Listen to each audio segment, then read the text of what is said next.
Yeah. Yeah, come on. Come.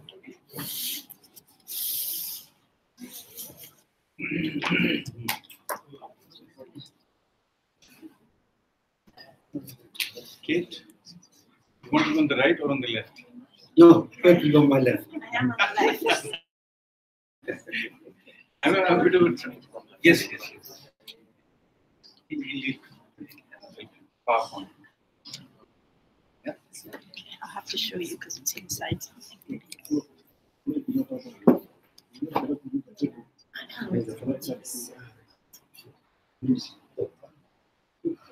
I need really stable here for the light.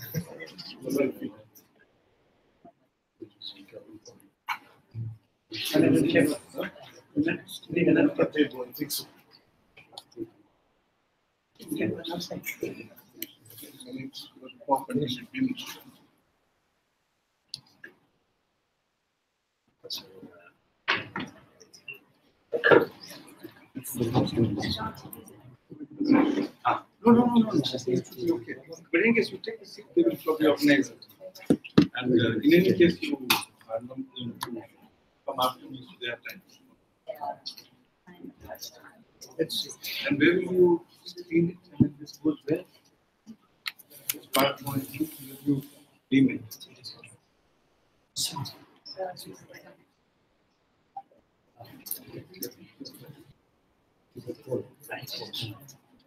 Mind your head, Praveen.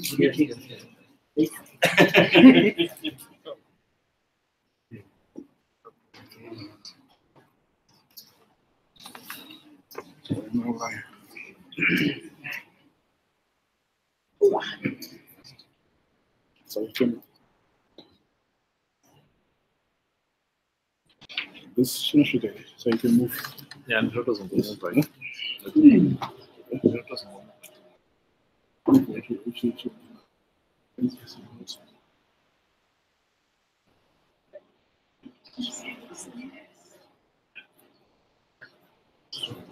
How we looking at start with? Start with. Let's do it. Yeah. And then Kate.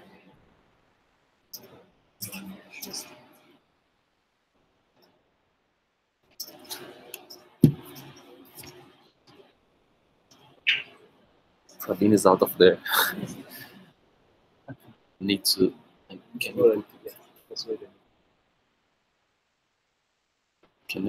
remove? We starting with Praveen or?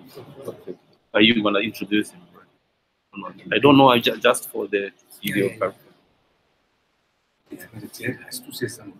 The chair has a job at that.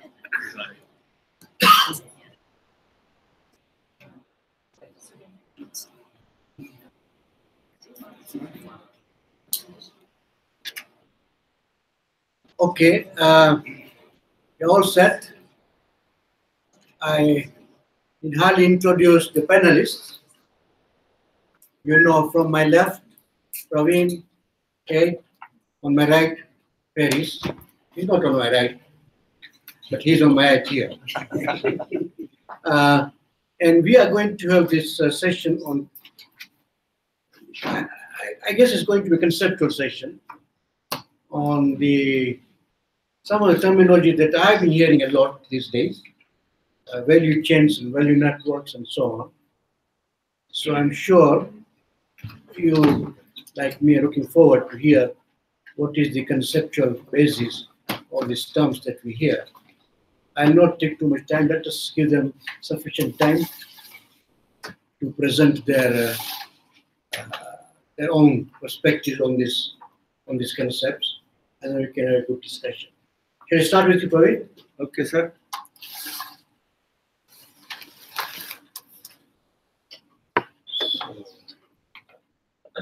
So welcome back to many of you who have been coming here, and also those who have joined us for the first time. And in particular, I'd like to mention Professor Christoph Scherer and his team, who have been doing a project spread in many countries on global agricultural production systems. And that would be hopefully a very, very substantive contribution to the overall summer school this time. for this theme. So, Christoph, welcome, and thank you for being with us. Thanks. All right, so this is what I'm going to share with you is in the nature of some further amplification of what was circulated in the concept note for this summer school, which is Global Agricultural Value Networks and Contract Farming, with the particular focus on the world of labor. Some of you will recall that this was actually an extension of our earlier theme, which was global production networks and labor. So we thought we'll focus much more on agri networks this time and look at some of the implications for contract farming and many other ways and so on. So what I'm going to present very briefly is something which you can sort of take as a collaborative effort between Paris, me, and also late brother Moel, because much of our work has been influenced very, very significantly by his thoughts. So hopefully you will see it as a fleshed out paper very soon. Right? So let me begin with some basic sort of arguments which I have. Number one, if you look at the contemporary scholarship, and there's a great deal of it, particularly in the last 30, 40 years, it has become almost extremely fashionable to work on this particular theme in many parts of the world.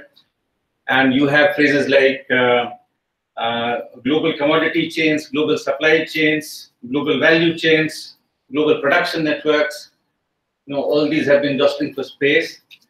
And if you look at, let's say, from 1970s onwards, there's a lot of work which has happened. The first point that I'd like to make is that when it comes to all these competing sort of concepts, so to say, you know, various kinds of chains and production networks, we suggest that production networks is possibly a better expression to capture many things for several reasons, and I'll spit out some of them.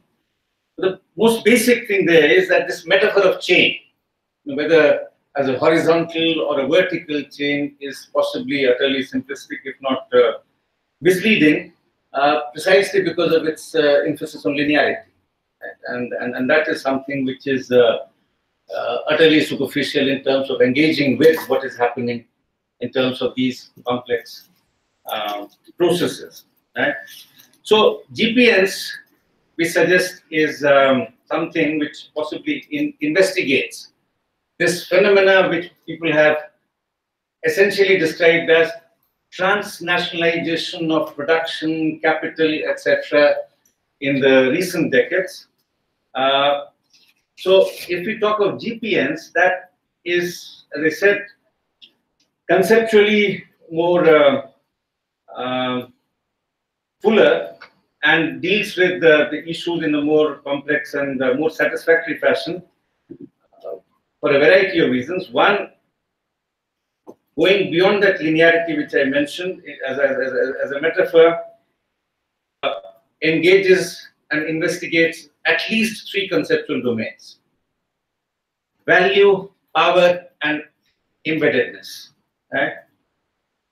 If you look at the literature on GPNs, the concept of value attempts to incorporate both the Marxian notion of surplus value and the economic rent, and in that sense, it integrates a lot of work which is being done across economic analysis. GPNs is understood in terms of corporate power, institutional power.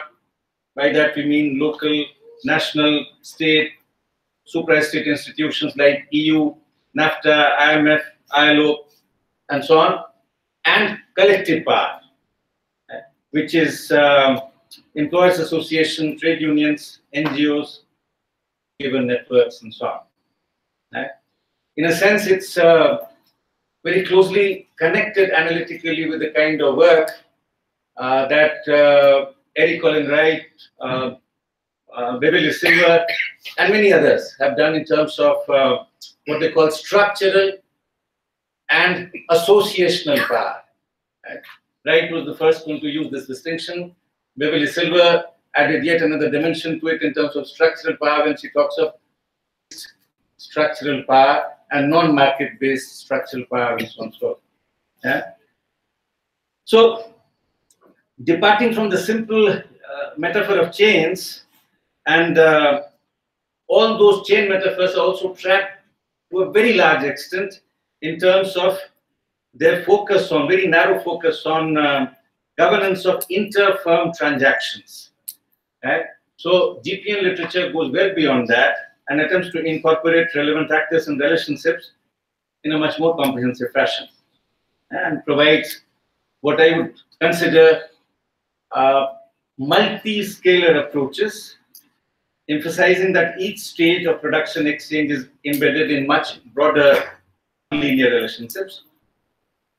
As regards embeddedness, at least again 3 kinds of embeddedness have been highlighted in the existing literature.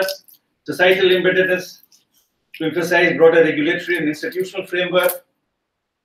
Network embeddedness and social relations of firms, when you talk of things like economic and social upgrading and so on and so forth.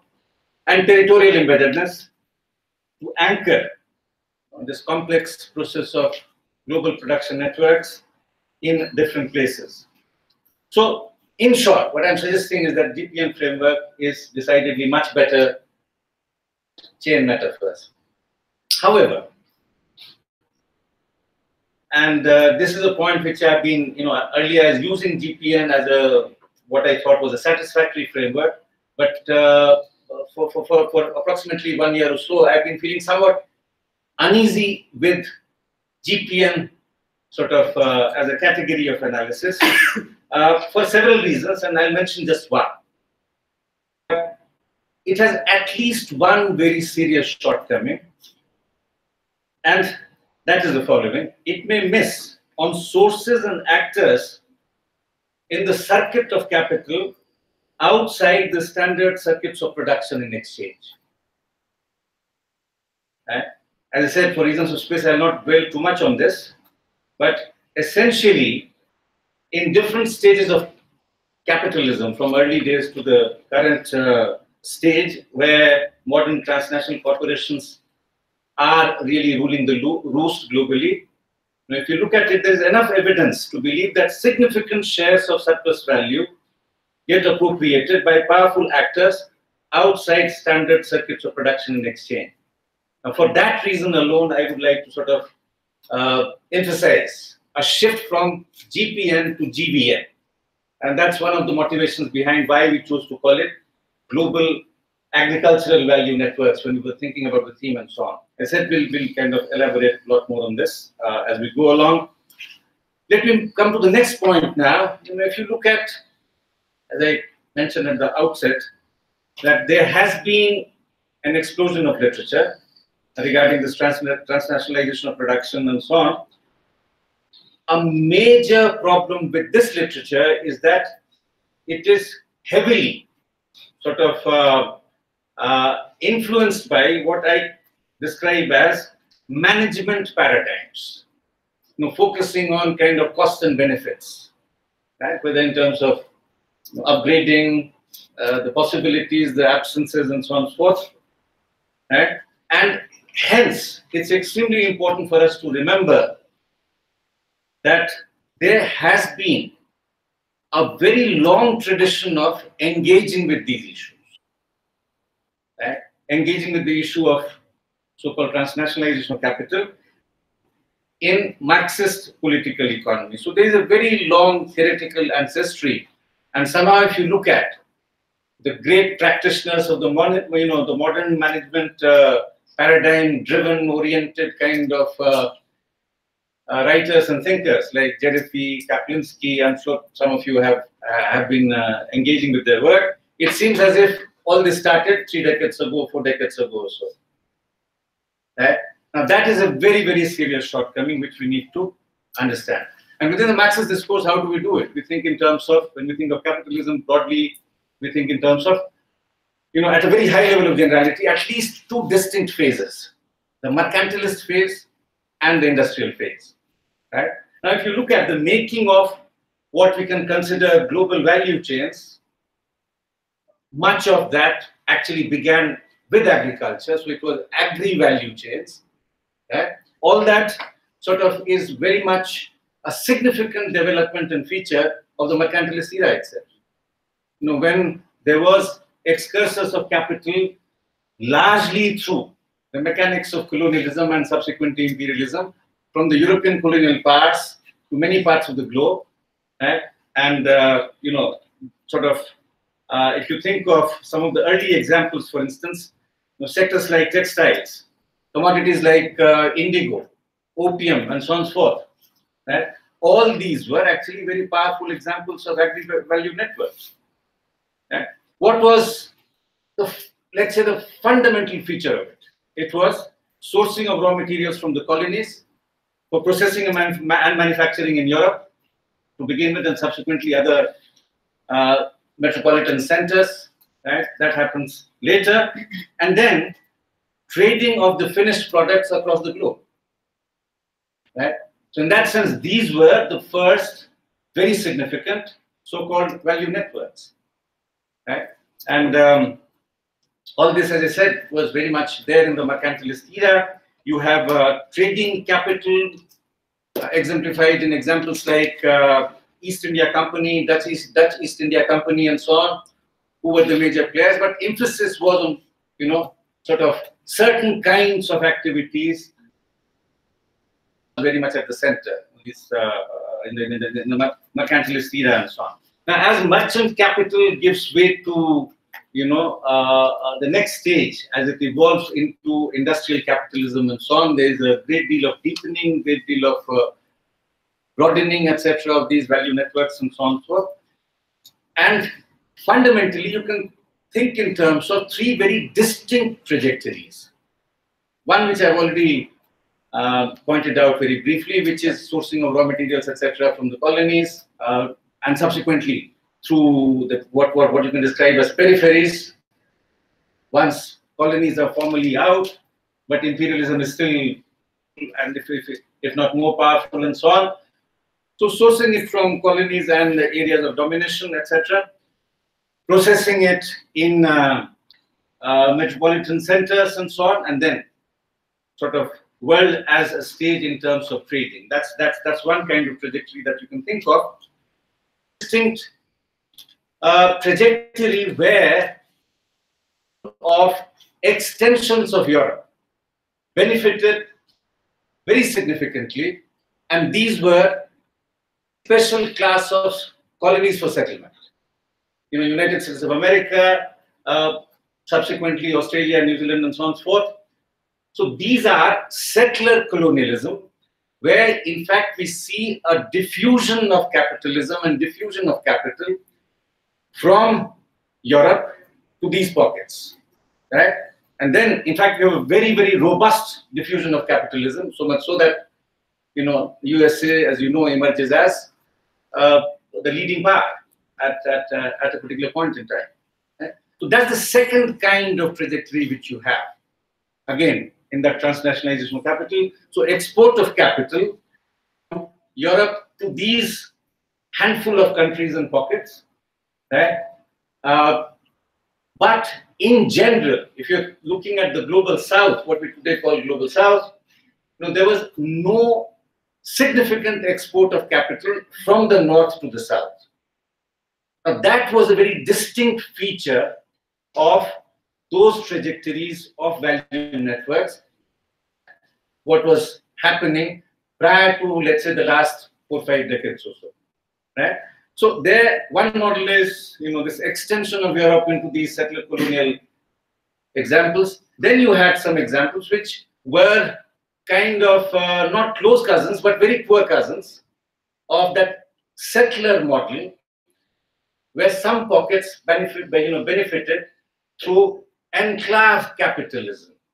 And some countries in Latin America are examples of that. Southern Africa, where we're sitting right now, parts of it is example of that. So there was sort of bits and pieces where, yes, there was a little bit of export of capital,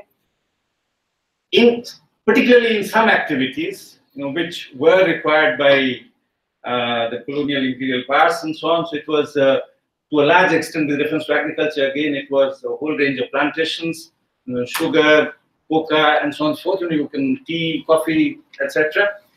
And of course, there was a little bit of investment also in the third kind of classic trajectory, which I describe as colonies for loot and plunder. Right? So you have colonies for settlement on one extreme, colonies for loot and plunder on the other extreme, right? Where there was a bit of investment basically in infrastructure and also some of these plantations, but nothing notable, nothing very, very significant. Right? These, as I said, in the sort of peripheries and very poor cousins of that settler variety, Latin America, etc. These were significant prototypes of what we can describe as global agri-value networks or value networks in general.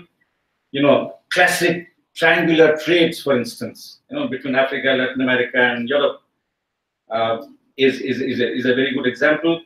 England sells commodities in Africa in return for slaves, who were then transported to the Latin American plantations, largely on terms and conditions which can be described as forced labor, and the produce was sent to Europe for processing. Classic triangles, so to say, examples of triangular trade and so on, okay, are very powerful examples of the early value networks and so on. Okay. Now, I don't wish to get into too many of these issues with respect to the early stages. I would like to come to some analytical issues and so on here, especially with the reference to the current conjuncture. What is really significant about these value networks, whether in agriculture or elsewhere, is that a kind of traditional segmentation that we have had, okay, that is, capital from north will not go to sort of south in general, except in very small doses and very limited activities. That starts changing. Now, that starts changing roughly from late 1960s, early 1970s. Yeah? Immediately after decolonization, in any case, things have become very different. As you know, the whole model of nationalist development, which in any case tried to stop activities of many of these transnational corporations, multinational corporations, etc., and kind of autonomous capitalist development, which was experimented with in country after country in the global south. So immediately after the Second World War, you have a phase of, by and large, at least an attempt at autonomous nationalist development. So during that period, in any case, there were very significant checks and balances coming back of the activities of transnational corporations, etc., in terms of mobility of capital, changing roughly late 60s, 1970s onwards. And the critical feature of this new phase is that traditional segmentation in terms of division of labor and in terms of flow of capital, that certainly has changed.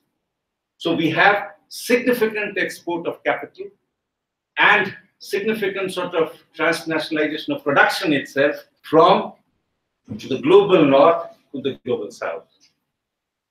China, India, Brazil are some of the powerful examples there. Right? China, of course, is the leader of the pack. Right? So that is something which is, if you want to call something new about the current global value networks, that is the new about it.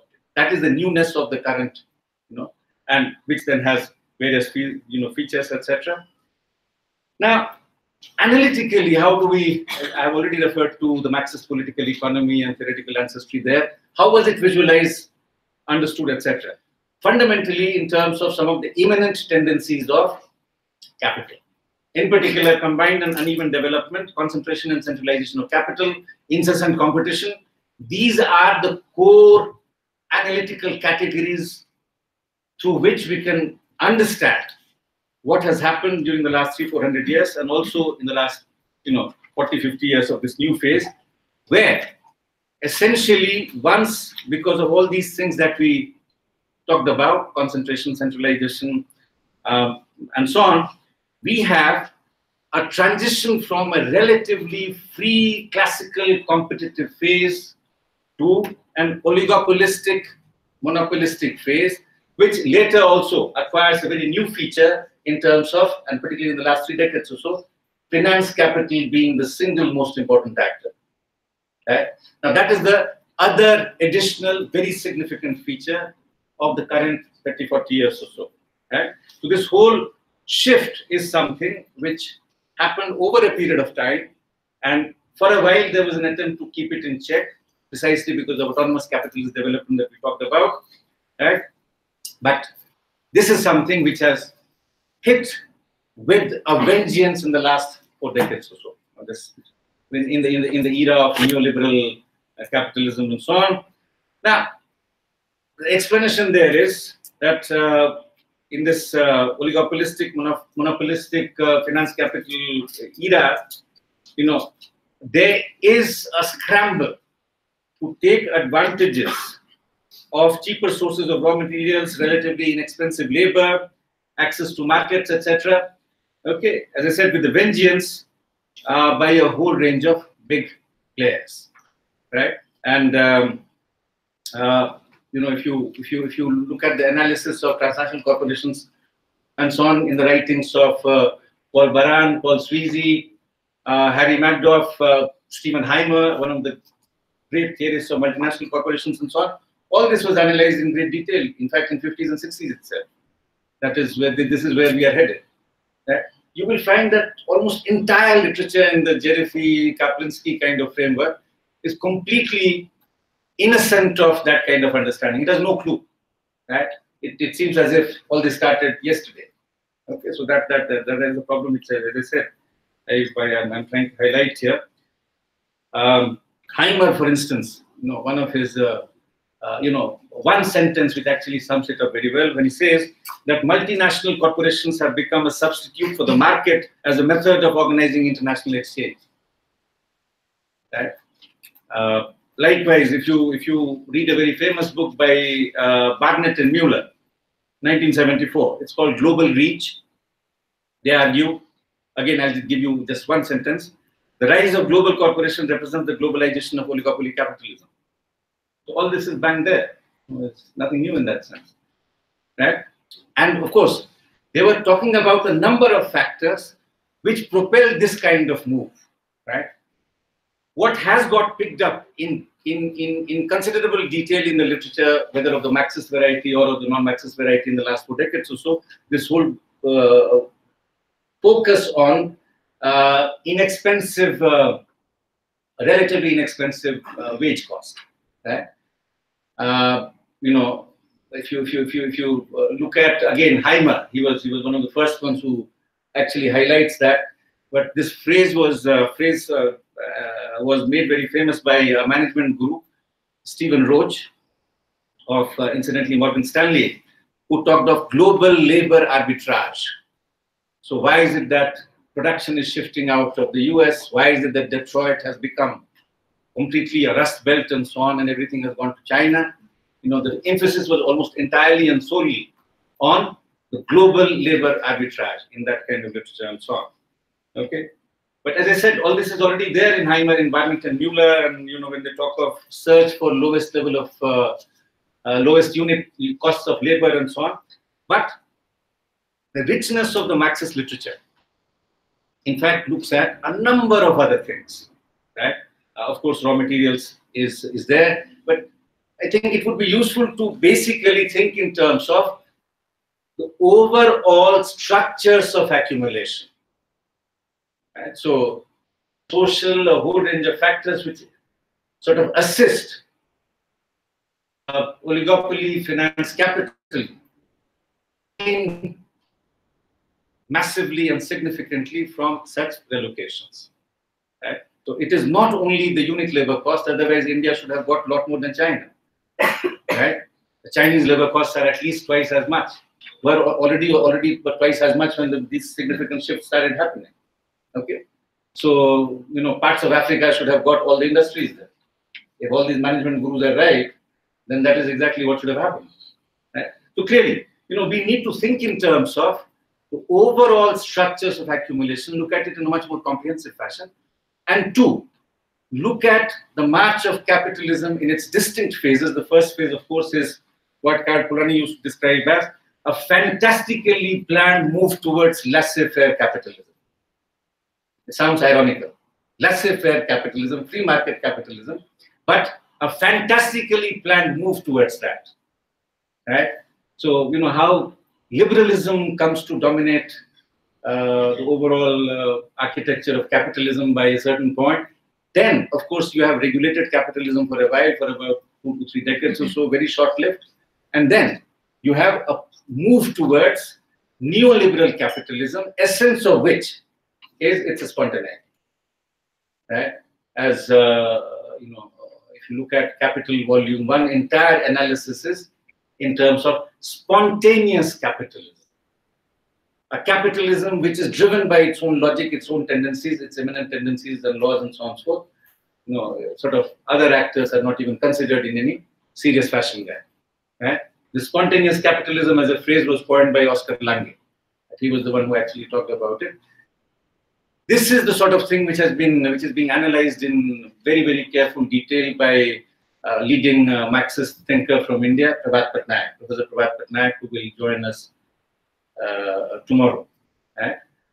So that shift towards spontaneous capitalism is something which is the other very significant feature, characteristic of the global value networks and, of course, agri-value networks, which are part of that.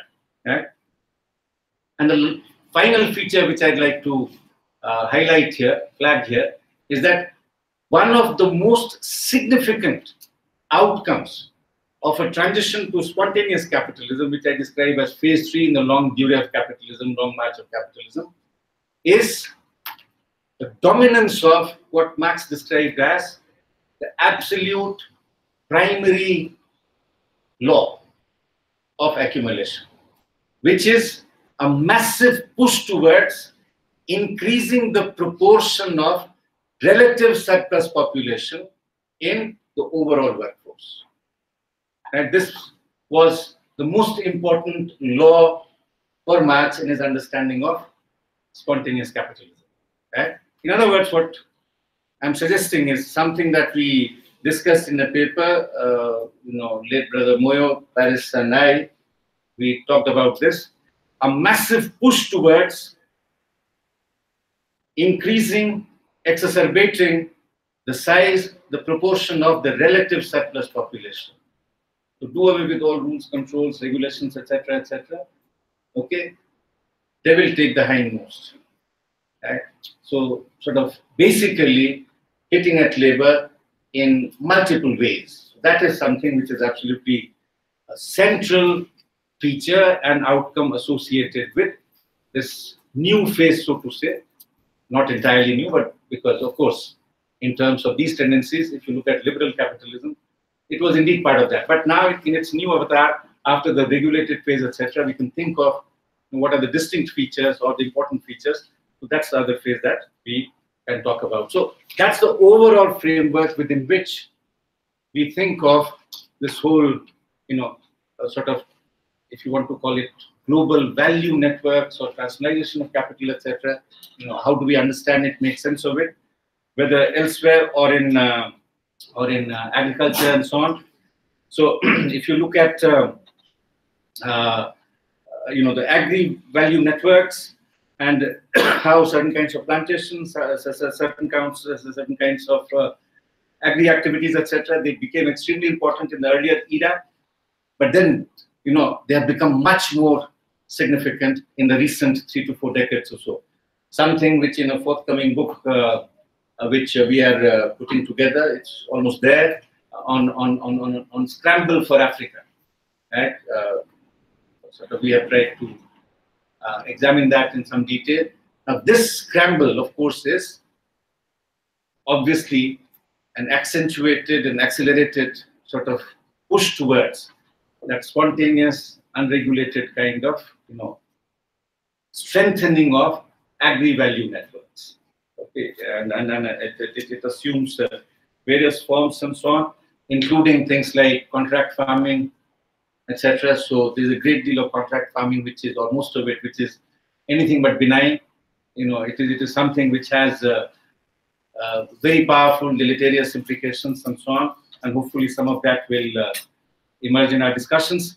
But yes, if you look at what are the different models, and because any march of capital, of course, is also every once in a while in significant or less significant ways, is also resisted in multiple ways. And that is where, again, in the great dictum, all hitherto history is the history of class struggles, becomes important, and how even these small actors can then come together, give us certain kinds of different kinds of outcomes. So if you have, let's say, association of producers in Vietnam, in China, in other parts, which have tried to wrest a little bit, get something from these global value networks for the actual producers on the ground.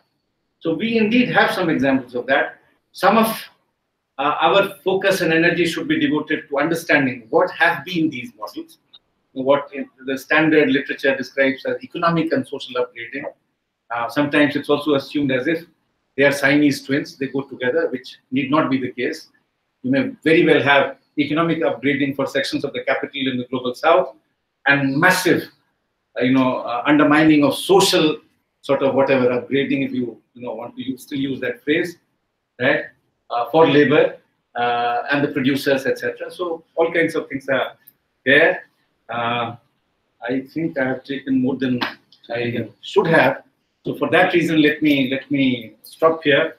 But basically, I'm making a plea to look at the multiple trajectories with respect to the agri-value networks in the next 3-4 days, and see where we can latch on in some progressive fashion, get something out of it for producers, for workers, and so on.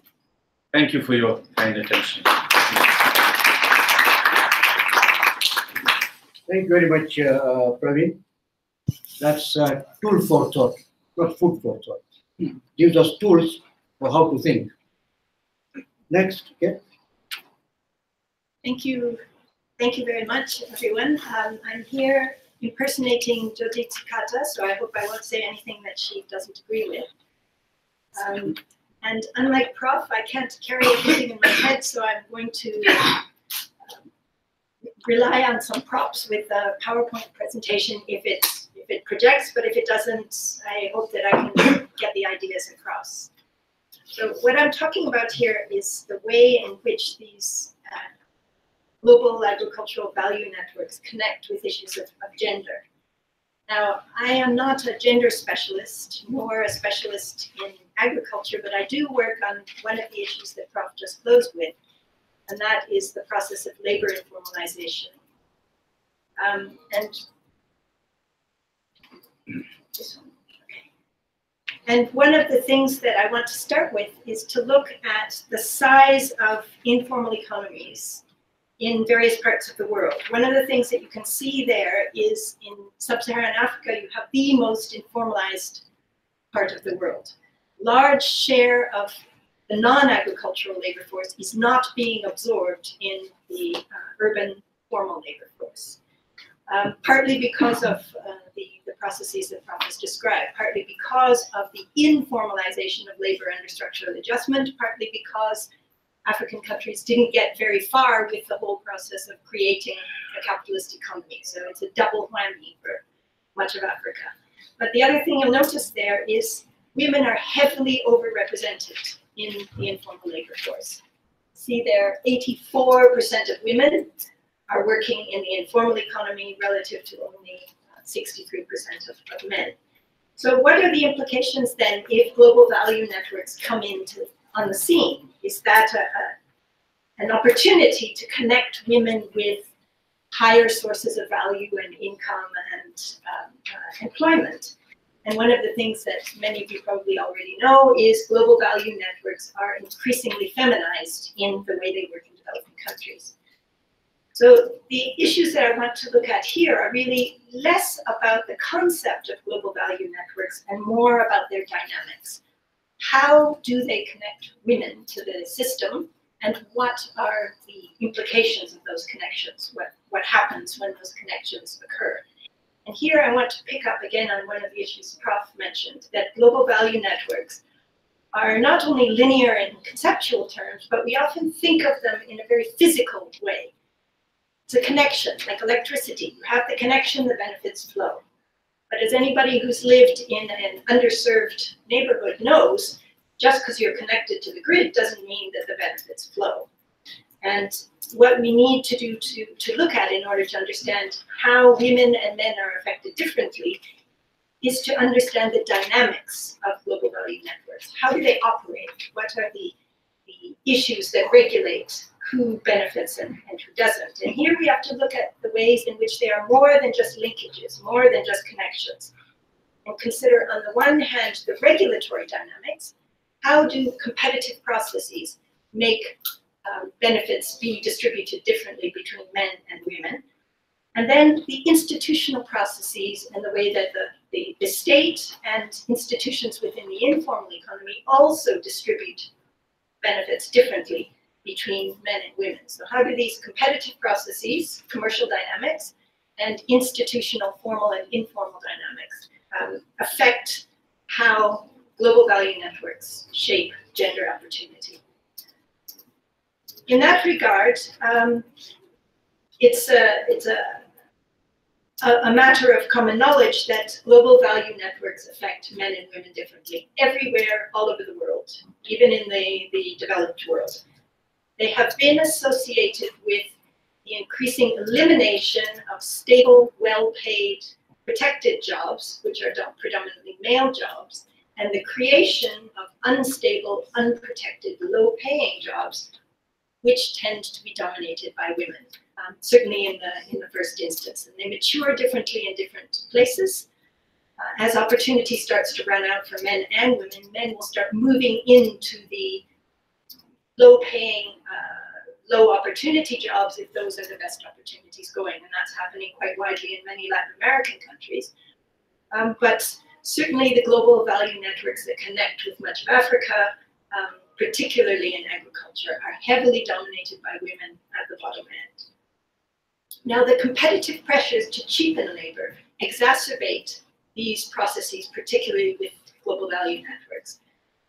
The combination of pressures to deliver products ever more cheaply and the codes and standards system actually creates a dynamic in which global value networks try to reach deeper and deeper into informal, cheaper sources of labor, so that codes and standards don't drive up costs. So exporters, producers in developing countries who are trying to get the contract or keep the contract are constantly forced to conform to a range of codes and standards, which impose costs, at the same time to deliver more cheaply than everybody else. So they're constantly creating factories off-site, connecting into informal producers, subcontracting to informal firms, etc.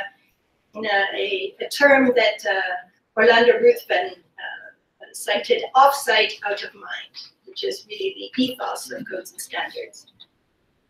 So these competitive pressures to cheapen labor tend to lead to more informalized sources of labor and a much more feminized form of labor in agriculture, where cheaper labor is the temporary kind of labor that you can get from women. And I'll look at that in an agricultural context in a second. But what the dynamic that's created is one that Diane Elson referred to as the gender paradox restructuring. This restructuring of the nature of work as it spreads across the globe actually creates a situation in which women's inclusion deepens rather than rectifies female poverty.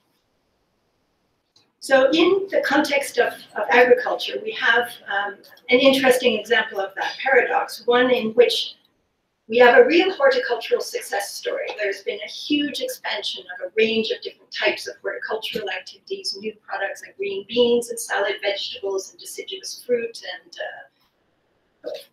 cut flowers, which have contributed significantly to growth in a number of African countries. At the same time as intensifying poverty and particularly an expansion of jobs for women, but not particularly good jobs for women.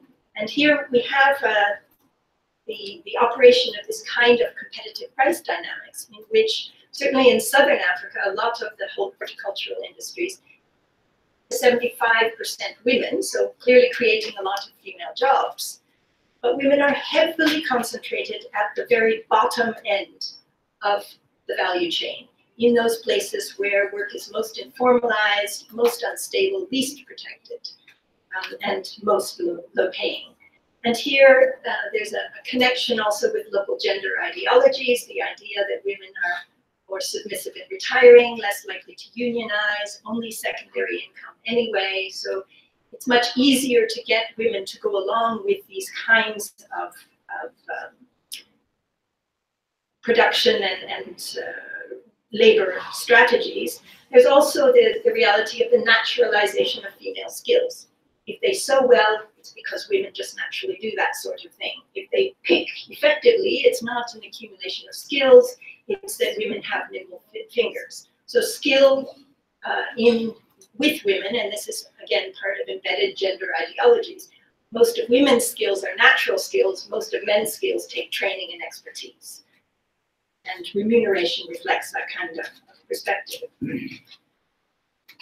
So this reality of women being concentrated at the lowest end of the value chain in the least well-paid, least protected, least stable types of activities means that the penetration of global value chains, especially agricultural value chains in many African countries and in other parts of the world, creates what are referred to by people like Khalid Nadvi and Stephanie Barrientos as nodes of poverty.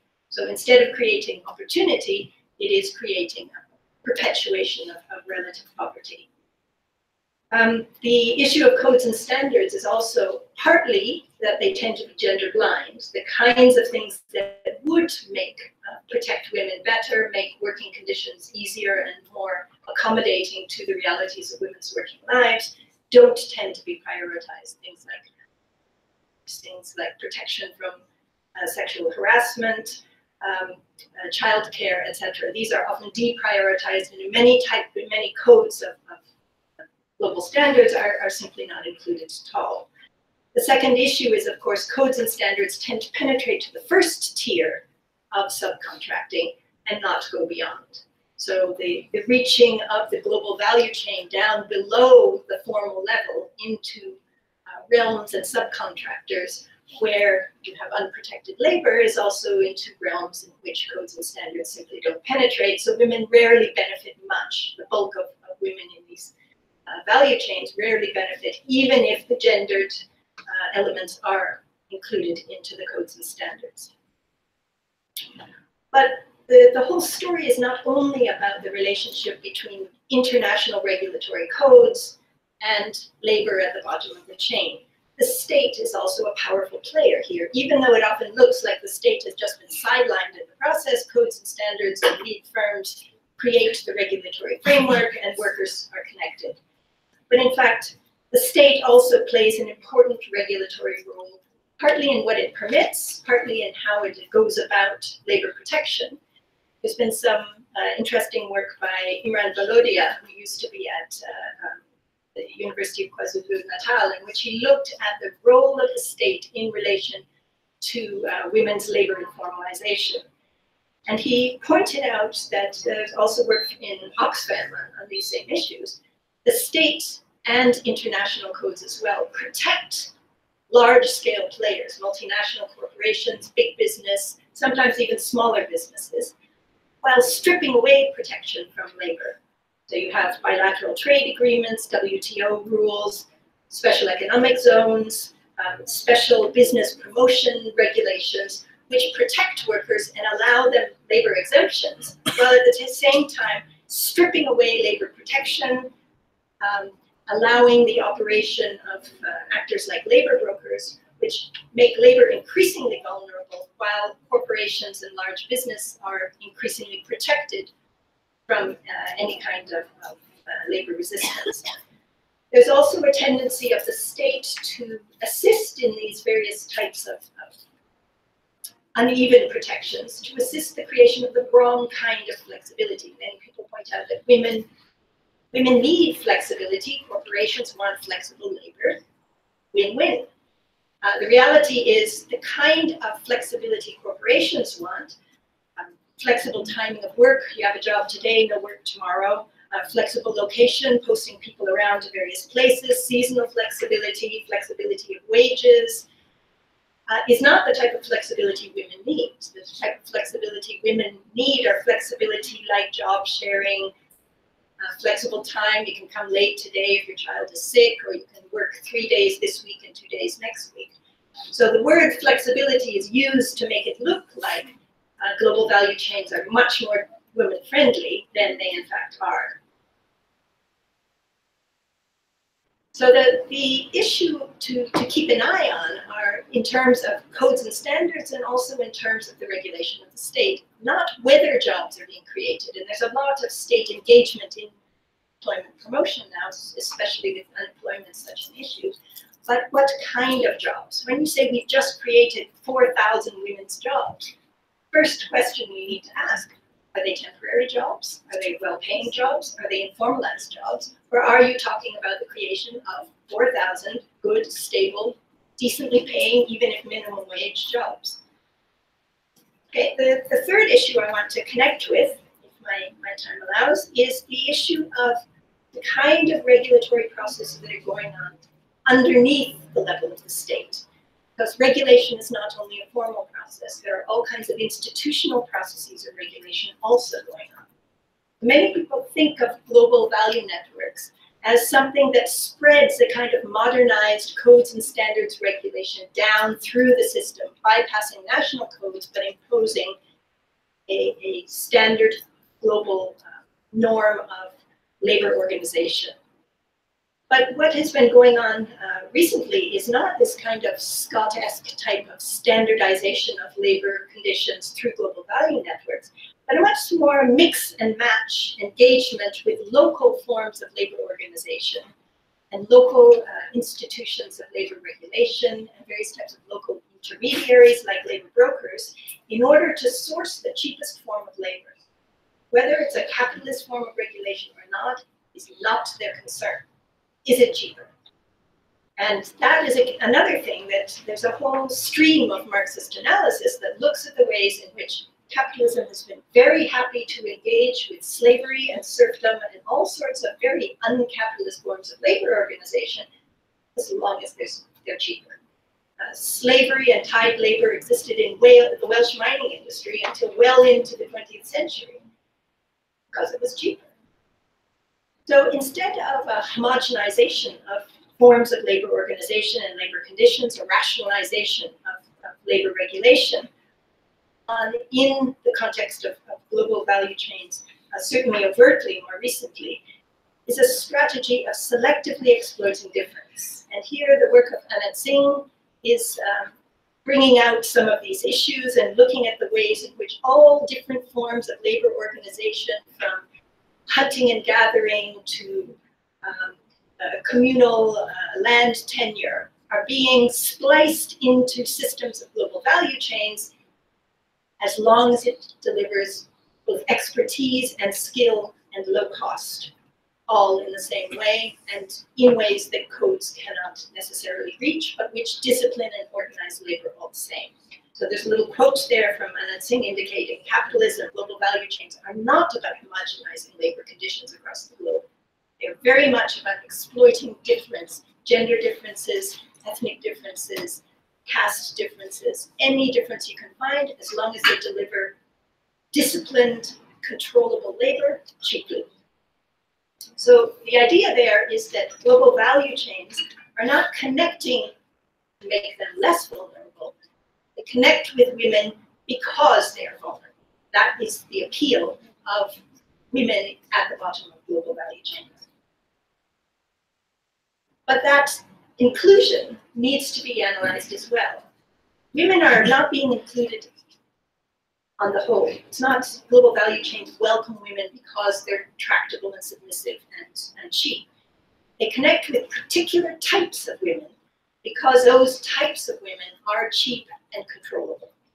So not highly educated women who have employees of their own, but poor, vulnerable women, often migrant women, the most vulnerable types of women.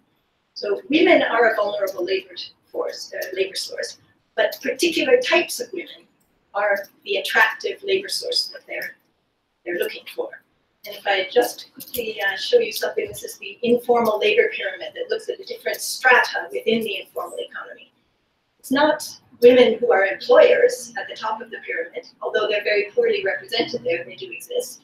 It's not women who are stable or permanent workers, although informal, within informal subcontracting firms. The interest is in owner-operators who are particularly vulnerable, just one-woman activities, in casual women labor, in home workers, and in women as family workers in firms. The most vulnerable element of the informal women labor, which is the place where women are mostly concentrated.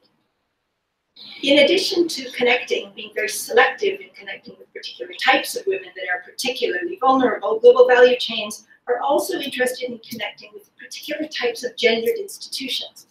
Not all institutions that give women power in determining the organization of markets, or institutions that create greater female control over resources, but institutions that make it easier to discipline labor cheaply. So gendered norms of women as secondary earners that can be paid less, the gender division of labor, which naturalizes particular types of female work, rotating credit societies. The mainstay of the microcredit system is a local form of women's financial organization, which is a very useful form of disciplining female labor, and also of creating a monitoring framework within those groups. So these local forms of institutions that are found useful are no longer called cultural constraints. They're now called second best institutions. Even economists, mainstream neoclassical economists, people like Dixit, now talk about second best institutions. Some informal institutions are useful for building markets. They are no longer that which is outside the market. And I'll talk more about that tomorrow, or later on today, I guess. So we have a situation then in which global value chains are not creating new frameworks of rationalized labor organization. They are going through a process of bricolage, engaging selectively with institutions and groups of people that create mechanisms of labor discipline that are cheaper than mainstream labor regulation. Connects very nicely with Marxist notions of articulation. Except it's not articulation with two large coherent modes of production.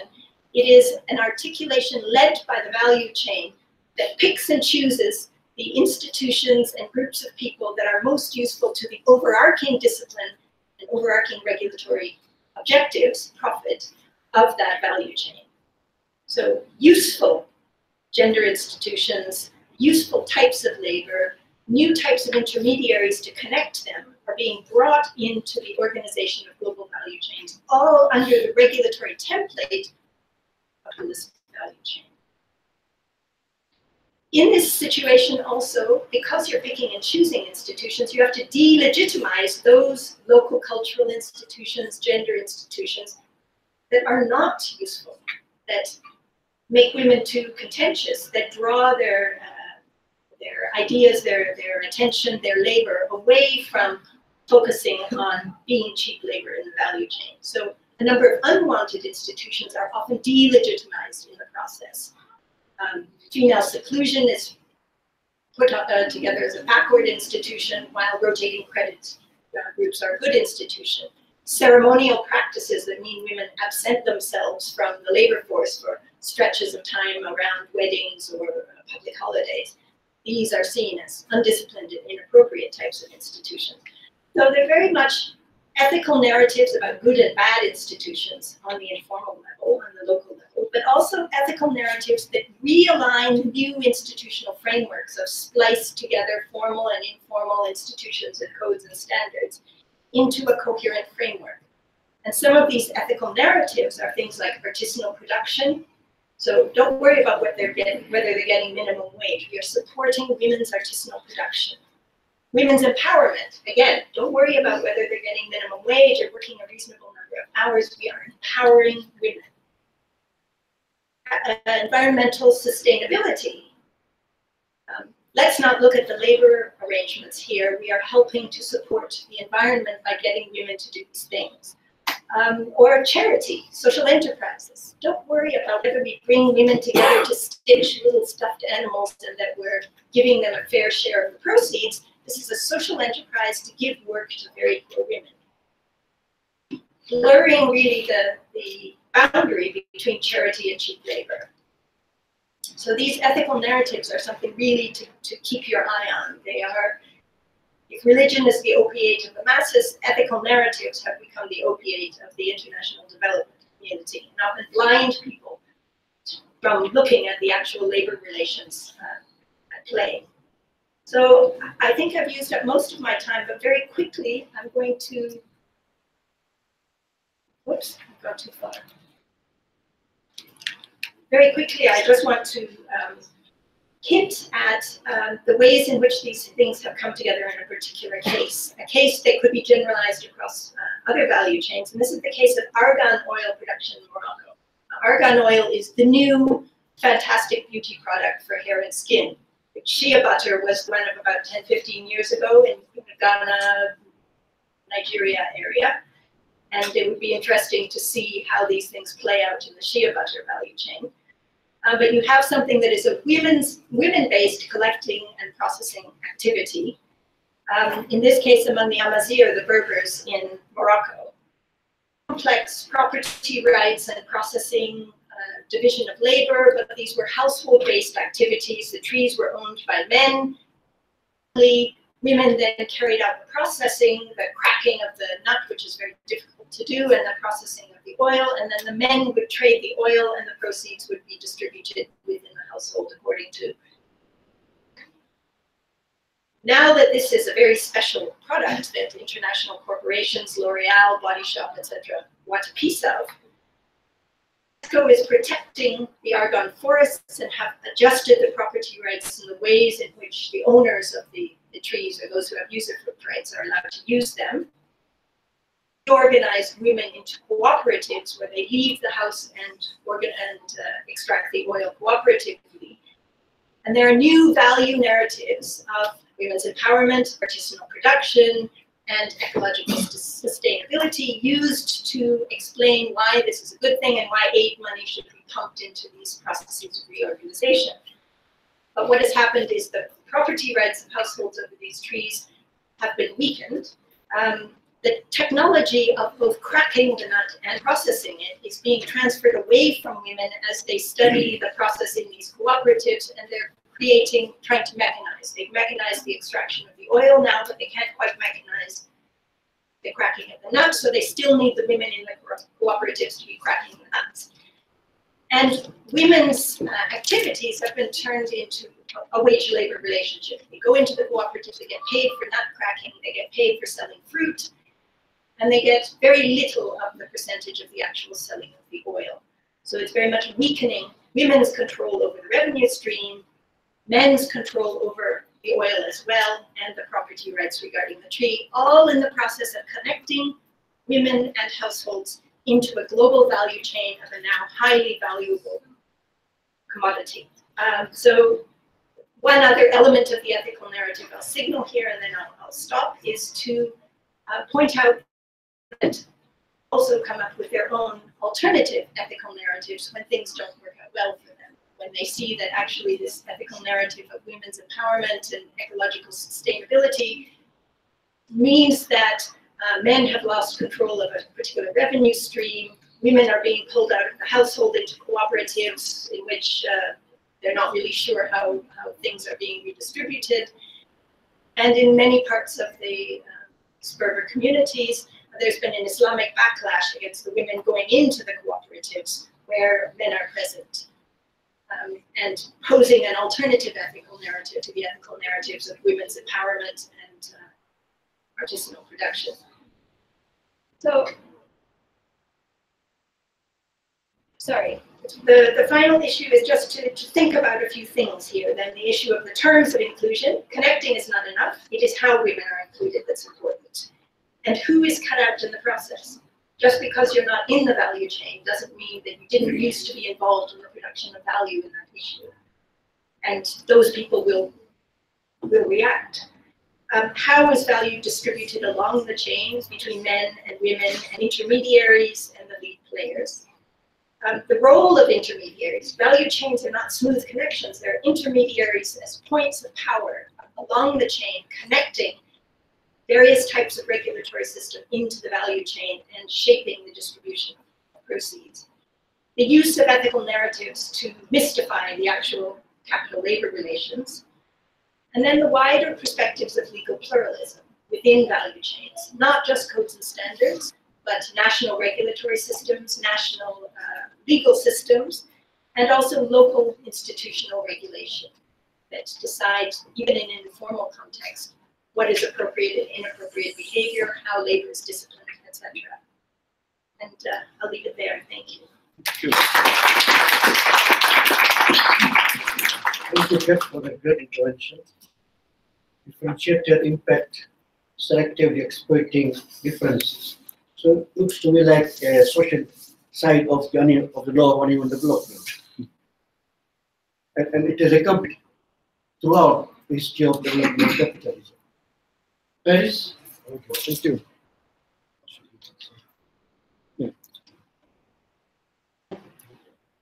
And, good morning once again. I have maybe 10 minutes then, maybe 15. I'm stretching a bit, but we're running out of time. I'll try to be as brief as possible.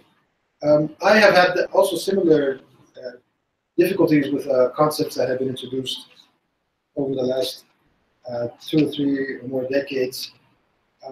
I have had difficulty because they, as Praveen has already pointed out, much of these debates had already occurred, and much of what occurred was subsequently was a substitution of terms and shift of focus to new concepts such as change and so forth have implied a certain loss in terms of analytical power and understanding of how this system at this late stage of capitalism operates. One of the key concepts of the 60s and 70s, for example, was unequal exchange, transferring value from the south to the north via trade. Today, this has been substituted by value added, value capture, but never value transfer. So that is one, that's one of the prime examples of how terms got lost along the way, and with it our understanding of how the system is working. So I will just briefly try to recuperate some of this so that we can rethink some of these issues. First of all, that value under capitalism is produced by labor power in terms of hours worked. Value also obtains a market price, which is formed in the circulation of commodities produced. Today, market prices are not determined by an abstract functioning of any type of market, but by monopolistic and monopsonistic market structures, and also determined by different levels of oppression, gender, race, caste, and also determined by social struggles themselves. So the formation of prices depends on structures and struggles that are ongoing. This is important. I say this, I will point out why this is important, because just to briefly, is because the terms such as value addition and value capture are very much focused on price and not the value itself produced. The remuneration of the factors of production is distributed across the system among the laborers themselves, plus the employers, the owners of capital, and various other title holders, landowners, debt holders, patent holders, And it appears in the form of wages, profits, and rents. Yeah. Now, surplus value is what the laborers cede to capital in labor units as unremunerated labor, and defines the level of exploitation. So exploitation is also one of the terms that got lost in this transition. When we speak of chains, or value addition and value capture, type of analysis where often there's a win-win situation, or just mentioning that as long as they have labor, it doesn't matter what the exploitation is, or what the wage rate is. But labor power also needs to be reproduced as labor power. Children have to be brought up, children have to be taught, children have to become psychologically coherent in order to enter the labor force. The laborers themselves need to be taken care of, all their needs. Old people need to be taken care of once they no longer work. So this reproductive labor,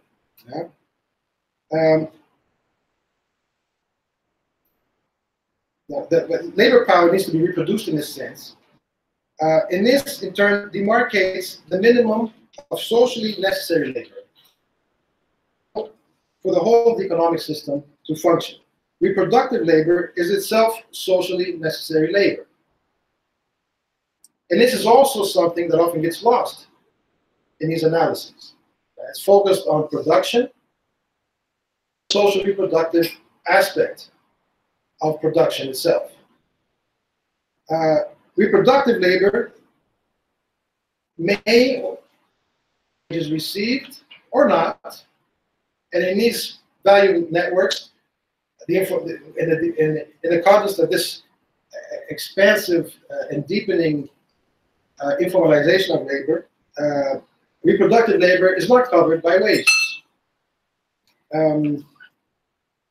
When labor power in production is not remunerated at the value of social reproduction, there occurs what we call super exploitation.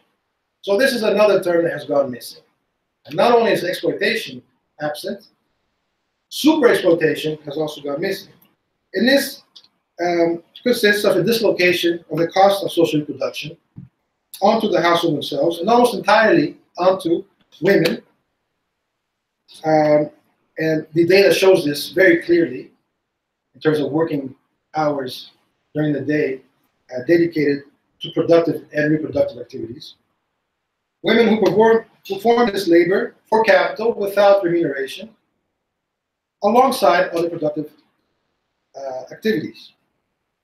Women, in this sense, are exploited in the most cruel way.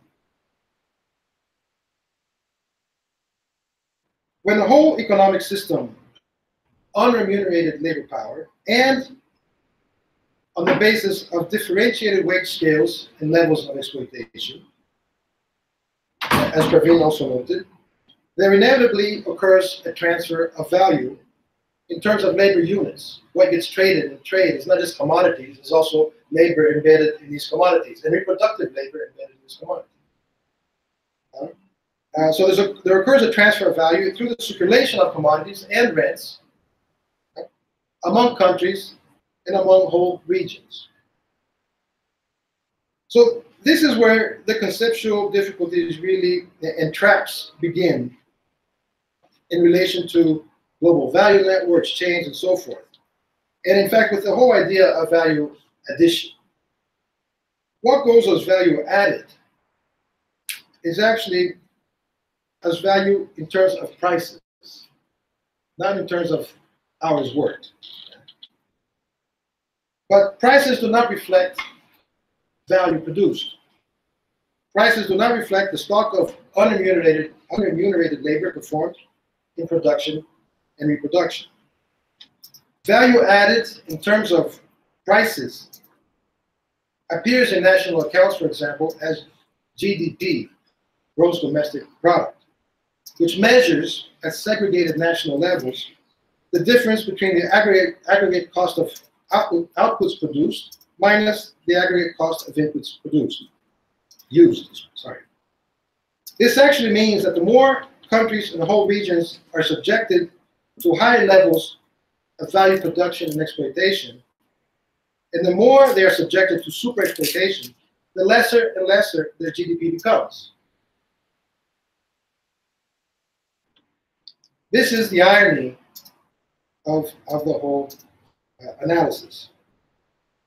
Moreover, in monopolistic and monopsonistic markets, value capture in terms of GDP is largely concentrated at the point of consumption in the nations and regions with purchasing power, where in fact the final price markups occur, and where the bulk of value-added tax, VAT, is charged and collected by governments. So if value capture as GDP does not reflect value produced, it also has no way of capturing value transfer between nations and regions. The current account balance, for example, the balance of trade, services, and risks, and the capital account, which captures FDI, foreign direct investment and other capital movements, may suggest certain relations among nations, but they do not capture value transfers. Now, value transfer itself. This was the great advance on trade theory that was made in the 60s, especially by Agrarian Emmanuel, and also by Samir Amin, who took up this analysis. Value transfer can occur through trade itself. In all cases, it is founded in wage differentials among countries, in a situation in which capital is free to move around the globe, while labor is effectively trapped within national borders. In this sense, while there's a general tendency for the equalization of profit rates on a world scale, there are different rates of exploitation among countries and regions. Countries may produce similar goods with the same technology, but may have radically different wage scales, including super exploitative wage levels in the peripheries, which is historically and systemically the case. Countries may also produce different goods with different technological capacities, yet under substantially different labor regimes, in aggregate unremunerated labor units incorporated into the production process, countries will actually be trading more than commodities. They will be trading labor units and transferring value as well in this case. But value transfer does not occur only through trade. It also occurs, and more so today, in this late financialized monopoly capitalism, by means of financial transfers, such as profit repatriation, royalties, debt payments, and even the wholesale circulation of national savings to the global financial centers, most notably the USA. In fact, the whole global monetary and financial system, based on the dollar and Wall Street, is structured so as to channel systematically the world's savings to the USA, especially, to perpetuate its own system of world savings and prop up its global purchasing power, overconsumption, and GDP growth rates. So, value transfer,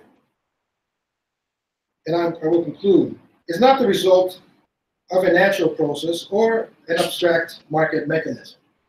The ability to obtain extraordinary profits above the average rate of profit determined by the normal level of technology, and concentrate wealth in a few hands at national levels and especially at the centers of the system, is made possible by monopoly capitalism, an historically evolved system of firms backed by their imperialist state patrons. Monopolies of supply and demand, structured through these networks, global value networks, create choke points throughout the system and permit the creation and transfer of extraordinary profits, whether through the dollarization of the world economy, which is itself a monopoly, Wall Street, or privileged access to finance, or control of patents, or control of distribution, or super exploitative labor regimes, or indeed by the recourse to the war machine itself and the reproduction of the neocolonial order. Monopoly capitalism constitutes a generalized system of what Samir Amin has called imperialist rent. This proceeds by constantly subsuming and marginalizing labor, expanding unremunerated labor power, expanding informal and new and older forms of forced labor, expanding unremunerated reproductive labor, and generally mopping up value created super exploitation, especially in the peripheries of the system. So I've used up my time, but basically that, returning to my original points, I think it is time that we reposition these debates in terms of our own traditions of thinking about North-South relations, and thinking about center-periphery relations, unequal exchange, and value transfers. Advance this debate on our own terms. This is our own job. This is our own task. And this is what summer schools and training institutes and the journal propose to do. Thank you. Thank you, Paris.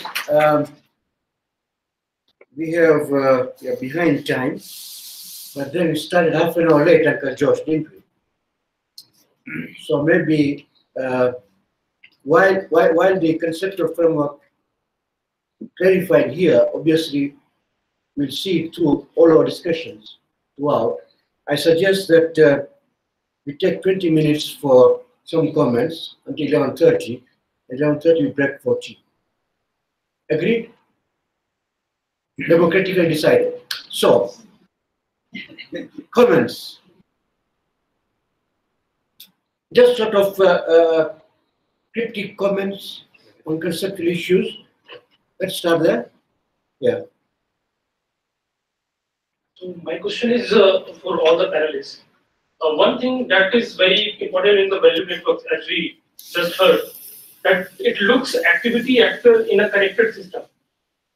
So in all possible cases, whatever we think, it is less likely that all value addition in a product is happening in only one production process.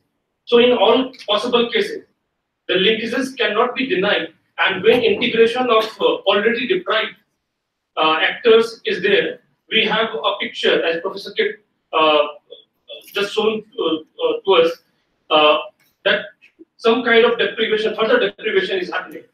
So, given the political system we live in, do we have the socio-economic upgrading possibilities for the already deprived actors? Yes, please. Yeah, thank you. I just have one question to make related to the first presenter, that is Professor Praveen. You talked about exploitation of cheap labor and the transitions that have been taking place over the 4 decades, if I got you right. The argument has been that the colonial labor was very exploitative, and for that matter, many economies in Africa have been changing to the east, that is China and those ASEAN tiger economies, to provide capital, and they thought that would reduce on that exploitation. But one key thing is that in most of the countries where that is very common, they have discouraged the idea of the minimum wage. What would be the understanding between these economies and the change from colonialism to what were thought to be a good thing, where they would deal on equal partnership, and yet the exploitation in terms of pay has continued. That is for Praveen. But the gender issue, I was also very intrigued by Katie's presentation. During the colonial labor, mainly concentrated on male. For example, in plantation agriculture, especially in East Africa, where I come from, in tea and sugarcane, men were the most involved. Today, as you have rightly said, the new investments, which are mainly processing industries, small processing industries by Chinese and Indians and in our economies, women are now taking a center stage.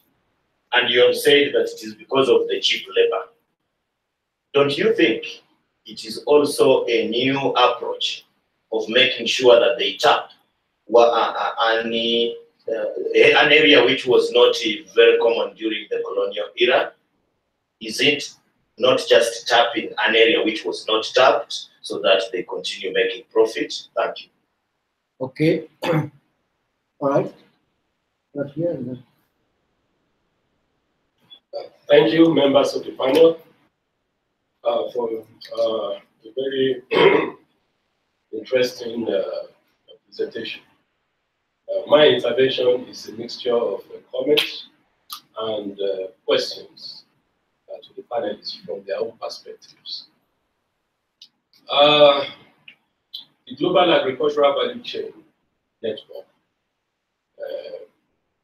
the literature has made extensively clear, is largely driven by multinational corporations.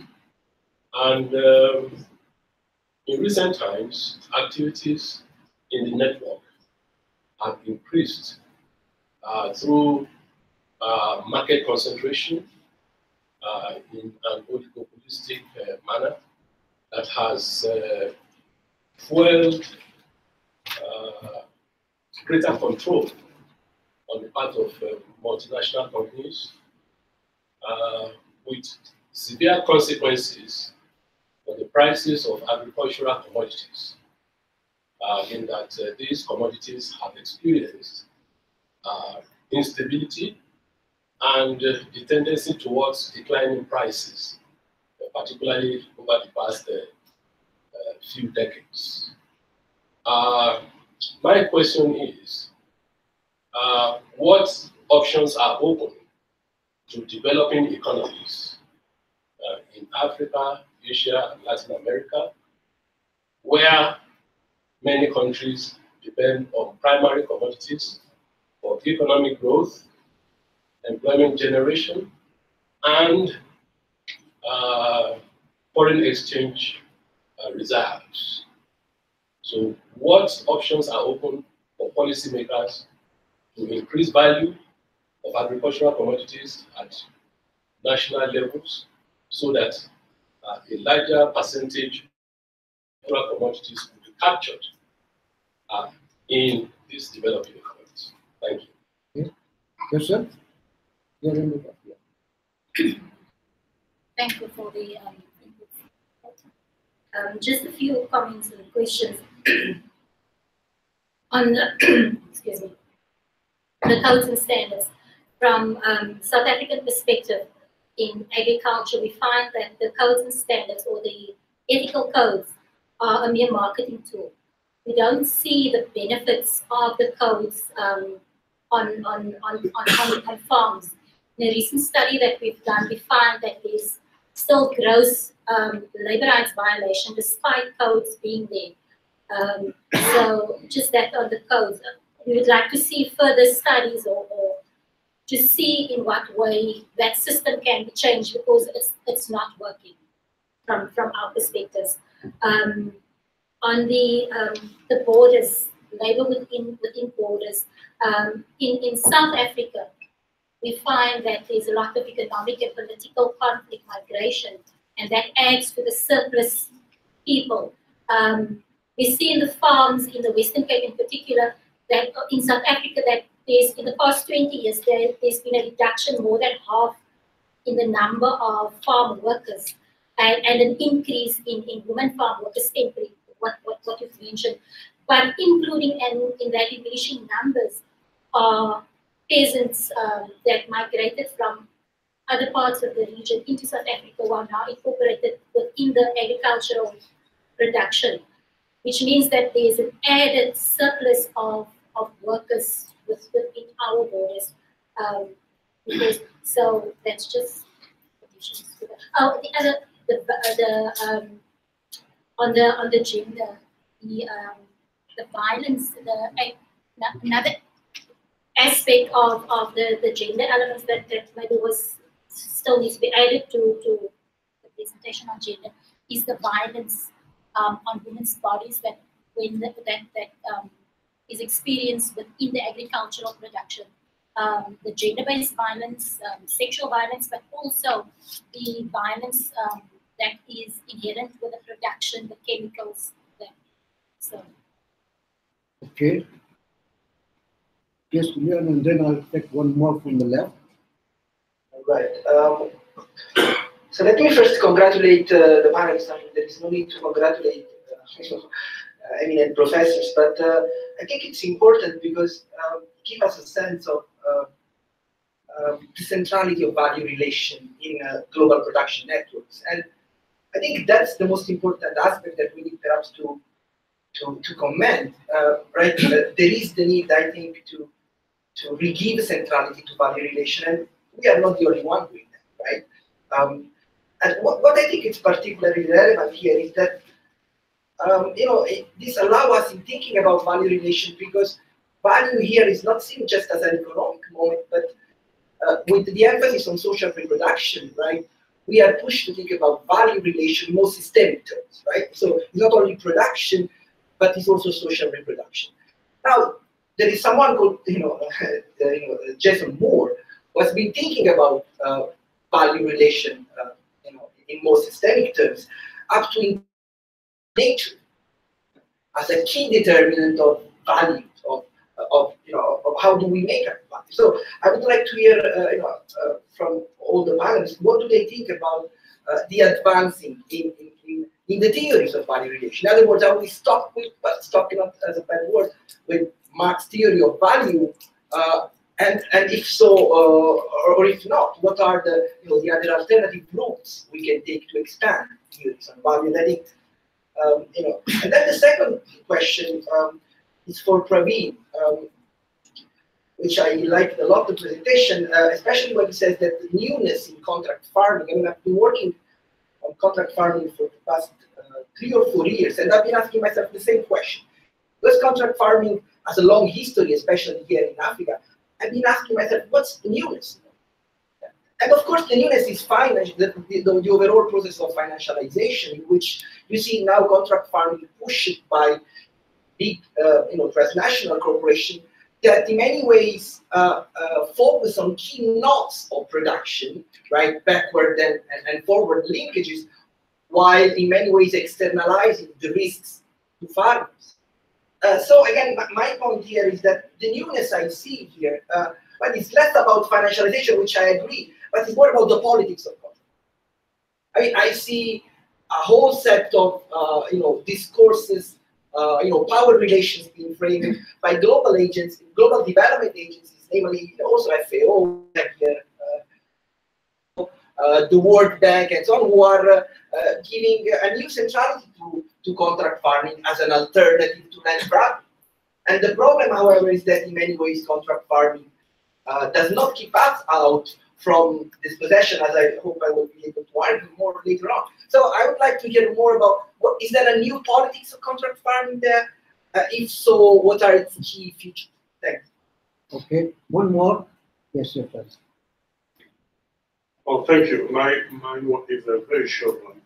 I'm just wondering, what will be the impact of automation, for example, in the global value networks? Because we see some tendencies in certain sectors where automation is taking place. What will be its main impact, particularly on workers and so forth? Thank you. Okay, and let me now give 5 minutes for panelists. Very quickly. Shall we reverse the order? Okay. Start from Paris and back. But let's please take 2 minutes only. Yeah. So that you can, all three of you can. 2 minutes. I think most were comments that were made, and the questions not entirely directed at me or very little debate. Let's say I think there was one issue, and then regarding value, the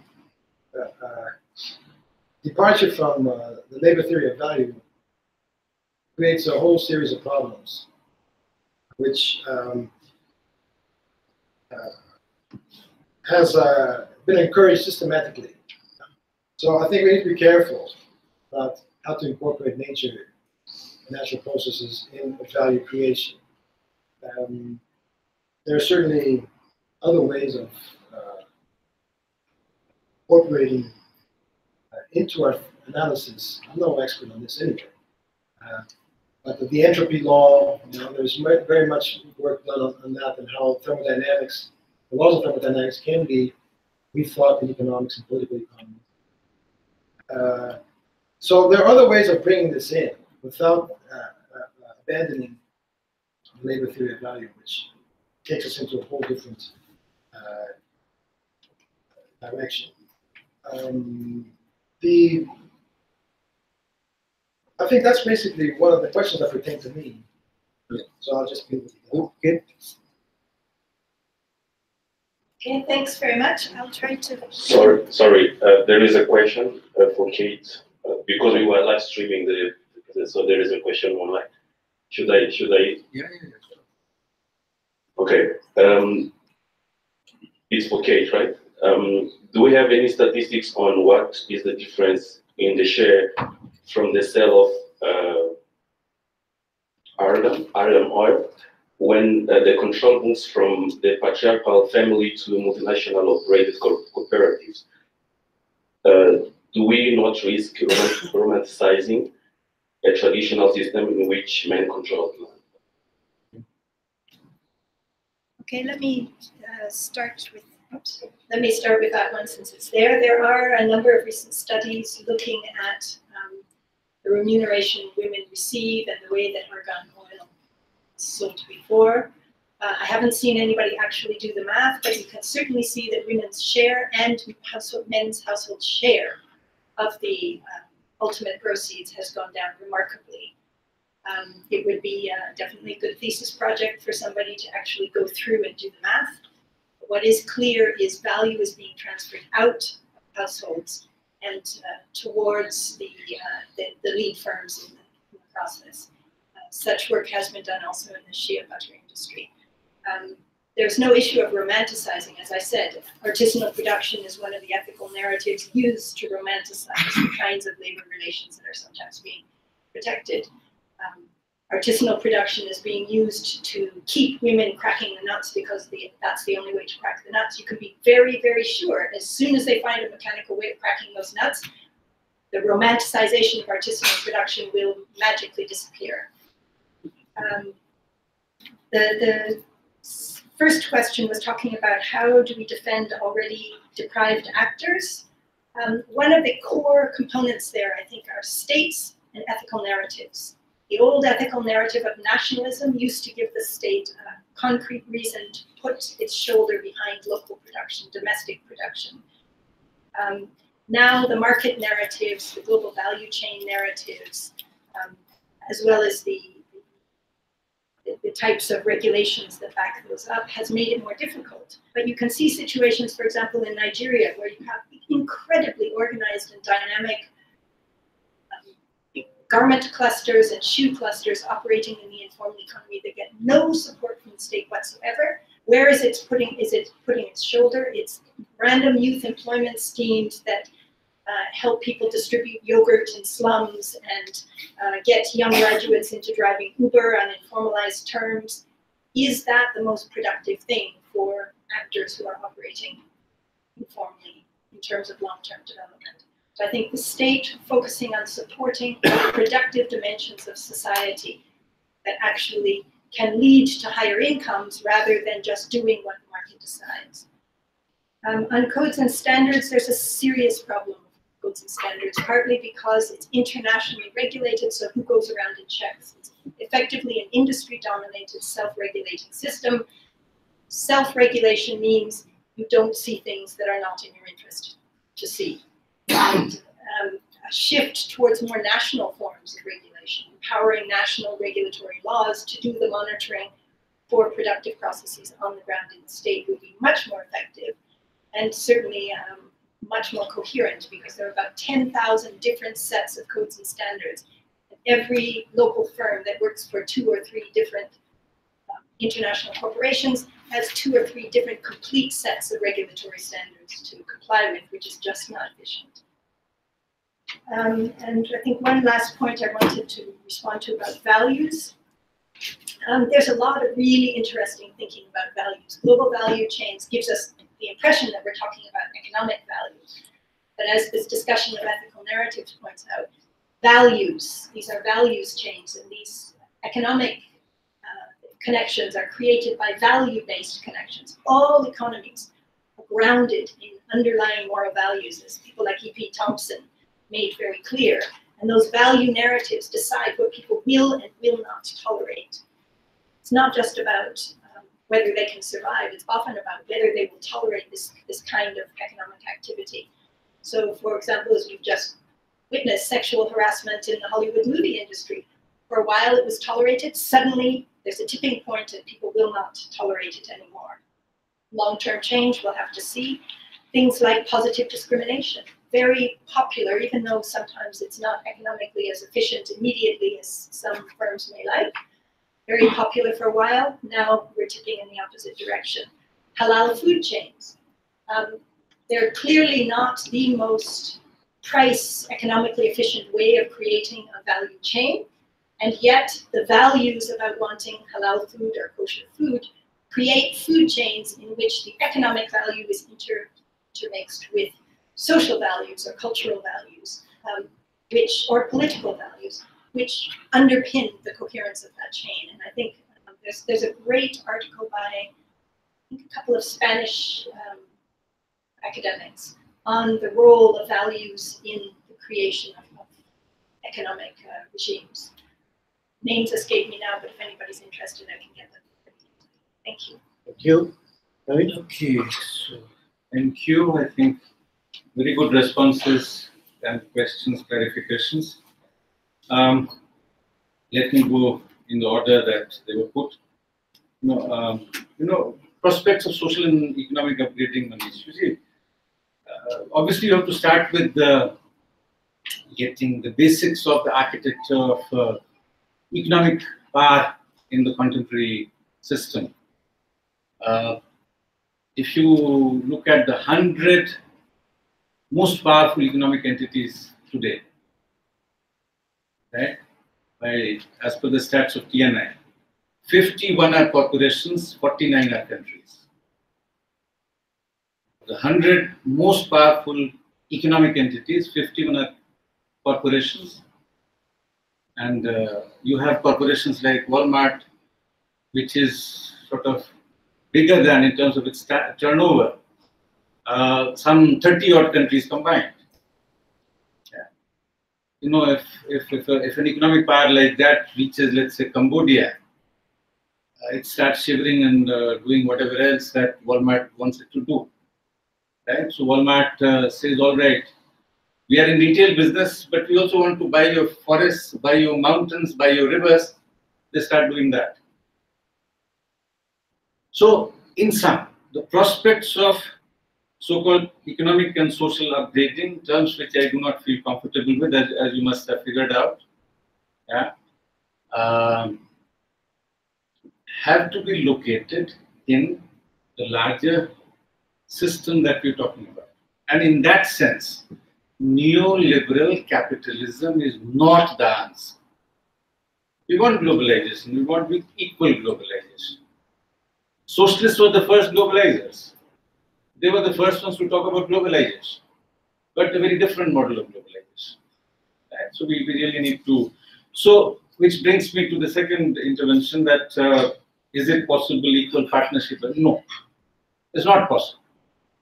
Neoliberal capitalism is a model of spontaneous capitalism, as I suggested, based on extremely unequal powers, which become more and more unequal, not only by day, but by hours and by seconds.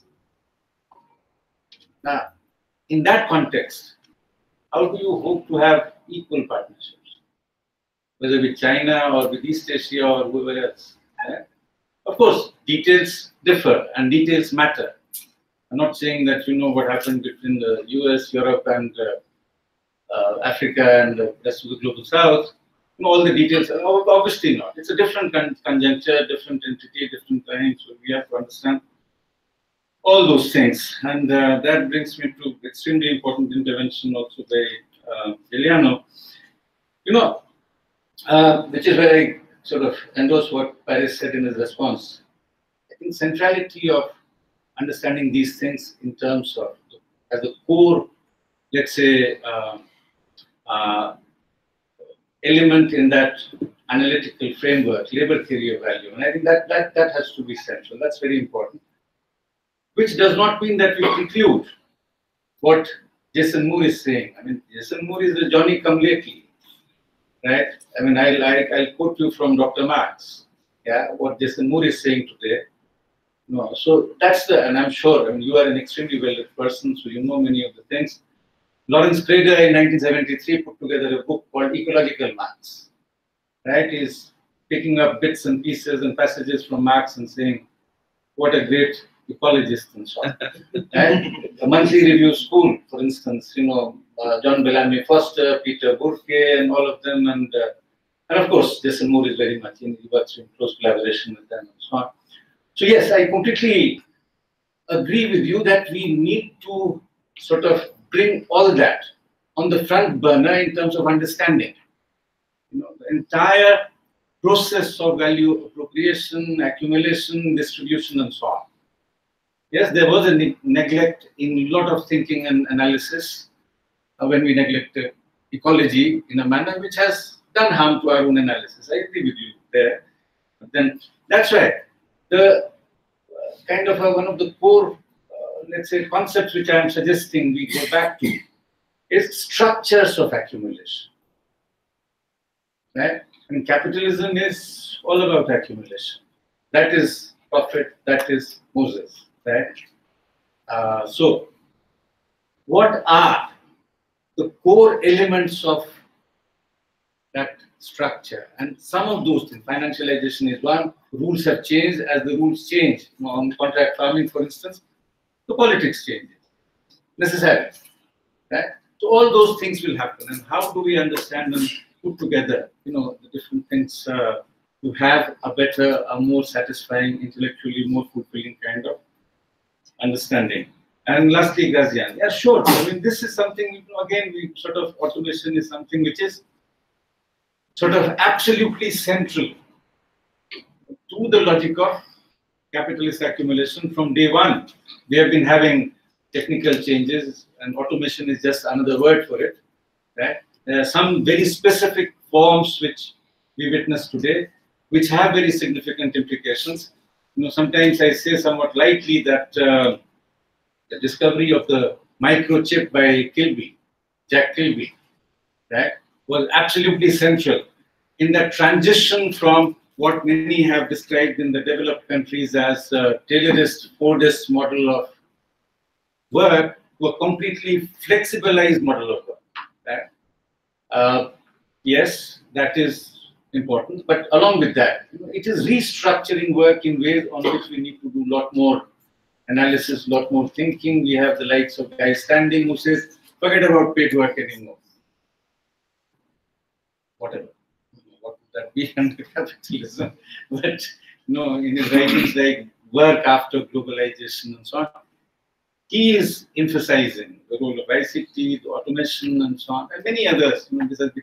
This is becoming a new factory now. The other day we were at a meeting and Christoph and I were at ILO, and a lot of people were sort of focusing on that. And so, yes, it will have very significant implications. It is having very significant implications, and we need to sort of bring all that into our analysis. But I'll close with what Jean-Paul Sartre once said, in his famous book, In Search of Method. He said, it is impossible to transcend the core method that Marx had offered to us. And you can bring in some new elements, add things, etc. We cannot transcend it till we transcend capitalism. Thank you. Thank you very much. It has been a great panel, and as I said, the issues raised here will go through our discussion throughout the week. I agree with Praveen that maybe networks is a better substitute for change, but not satisfactory. Because if you examine the context that we have been given, we're not talking about networks in the same language of NGOs, where we talk about networks. Here we are talking about capitalist nets to capture workers. So that is the network we're talking about. So maybe through the week we'll be thinking about a better term. But more important, I think the ideologies and the politics of these things that we have been discussing, because extremely important. I think Kate touched in an interesting way aspects of ideologies, ethical ideologies. But we also need to explore, maybe more concretely, the politics of these so-called economic discourses. With that, I think we can now break for tea. Shall we come back, what, by 12:15? No?